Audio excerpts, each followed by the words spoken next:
आज सीएम योगी ने कहा, दंगे की जांच के लिए जल्द ही एक जुडिशियल कमेटी बनेगी ताकि दूध का दूध और पानी का पानी हो सके। योगी ने कहा, संभल की घटना के जो भी दोषी हैं उन्हें बख्शा नहीं जाएगा। सीएम योगी ने यह भी कहा कि किसी भी निर्दोष को सजा नहीं होगी। ये संभल में दंगों का जो इतिहास है 1947 से ही प्रारंभ होता है। 1947 में एक मौत होती है, 1948 में 6 लोग मारे जाते हैं, 1958 में भी दंगा होता है, 1962 में भी दंगा होता है, 1976 में भी 5 लोगों की मौत वहां पर हुई थी और 1978 में 184 हिंदुओं को सामूहिक रूप से जला दिया गया था। 184 हिंदुओं को हत्या हुई थी, हिंदुओं की हत्या हुई थी और जलाया भी गया था और 184 हिंदू मारे गए थे वहां। 184। मैं वही तो कह रहा हूं ना, आप उस सच को स्वीकार नहीं करेंगे, आप उस सच्चाई को स्वीकार नहीं करेंगे और लगातार कई महीनों तक वहां कर्फ्यू था। 1980 में फिर दंगा हुआ था, एक मृत्यु हुई। 1982 में फिर दंगा हुआ, एक मृत्यु हुई। 1986 में 4 लोग मारे गए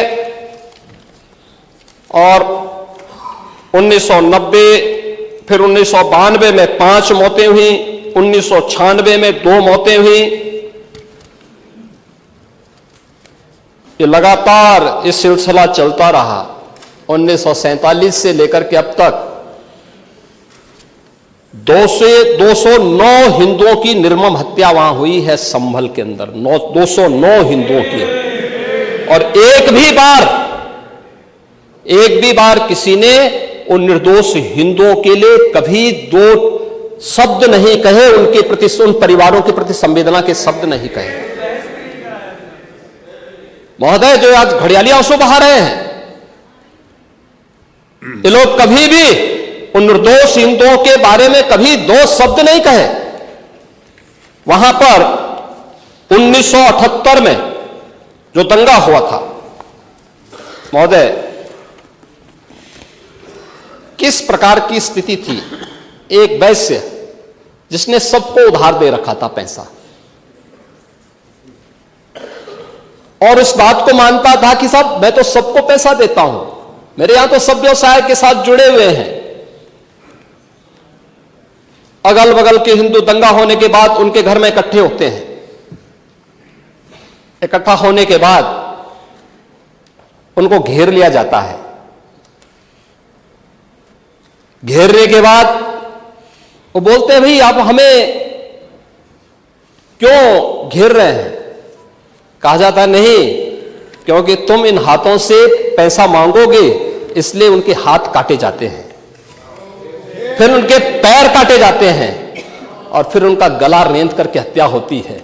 ये लोग सौहार्द की बात करते हैं, शर्म नहीं आती इन लोगों को सौहार्द के बारे में चर्चा करने की। 1978 से जो मंदिर आज निकल रहा है, 1978 से इन लोगों ने कभी खोलने नहीं दिया उस मंदिर को, जो आज बजरंगबली का मंदिर निकल रहा है। जो वहां पर आज 22 कुएं किसने बंद किए थे, इन 22 कुओं को भी वहां पे बंद किया गया। और वहां का माहौल इतना तनावपूर्ण किसने बनाया था? ये पत्थरबाज कौन थे? एक भी गिरफ्तारी बिना साक्ष्य के नहीं हो रही है।